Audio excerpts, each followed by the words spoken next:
第8集，一個唔會傷心嘅男人，只有20歲嘅男生。我問佢：你知道爸爸嘅悲傷去咗邊度嗎？佢點頭，紅住眼睛睇住我。我繼續回應：係啊，此時此刻爸爸嘅悲傷喺你嘅身上流露出嚟。你呢一刻連接到爸爸嘅哀傷，仲有爸爸嘅孤單。有一次，我去做一場專題演講，題目為把愛帶回家。過程中，我邀請咗好幾位觀眾上台，做一啲家人互動嘅家庭雕塑，示範俾台下嘅觀眾睇。其中一個雕塑，我向大家解釋，父母長年累月所抑壓嘅負面情緒會出現喺孩子身上，透過孩子顯現呢一啲負面情緒。當演講將近尾聲時，我邀請大家同我一齊交流。一位睇起上嚟只有20歲嘅男生，佢從座位上企起嚟，走到台前拎住麥克風，問我：剛才你講父母抑壓嘅情緒，孩子會直接吸收嗰啲情緒。如果母親抑壓生氣，孩子就會替媽媽生氣；如果爸爸抑壓憂鬱，孩子就會替爸爸傷心。咁點解我屋企唔係咁樣嘅？我嘅爸爸係一個脾氣好暴躁嘅人，我姐姐哥哥全部都好似佢，同樣咁暴躁。我唔明白點解一個咁樣嘅家庭裏冇一個孩子代替爸爸傷心嘅呢？佢繼續話：我曾經參加工作坊，老師話俾我聽，我嘅爸爸已經死咗啦。佢係一個唔會傷心嘅男人。我用好驚訝嘅口吻對住現場所有觀眾脫口而出：呢一位老師點可以話你爸爸死咗㗎？佢澄清咁樣話：因為我嘅爸爸越嚟越沉默，而且好孤單，自己一個生活，冇情緒，冇憂傷。佢講到呢一度停咗落嚟，時空仿佛停頓，當時安靜。佢同埋觀眾想要知道我可以給予點樣嘅答案。堅強底下藏有哀傷。企喺台前拎住麥克風嘅我，低下頭思考。我清楚聽到佢嘅困惑。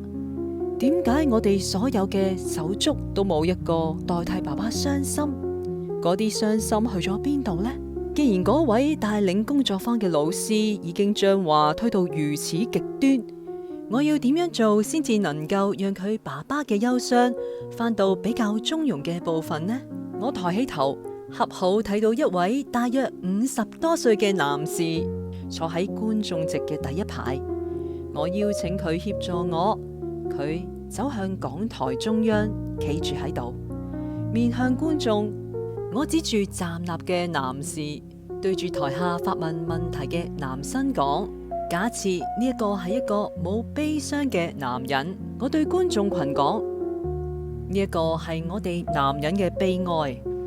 我哋嘅文化都話男子漢流血不流淚，男人有淚不輕彈。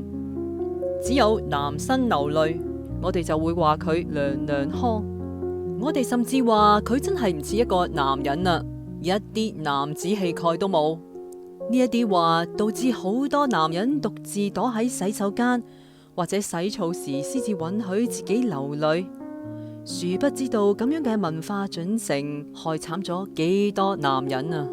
我將問題拋向觀眾，我哋嚟睇一睇，一個男人唔輕易流露悲傷有啲乜嘢好處？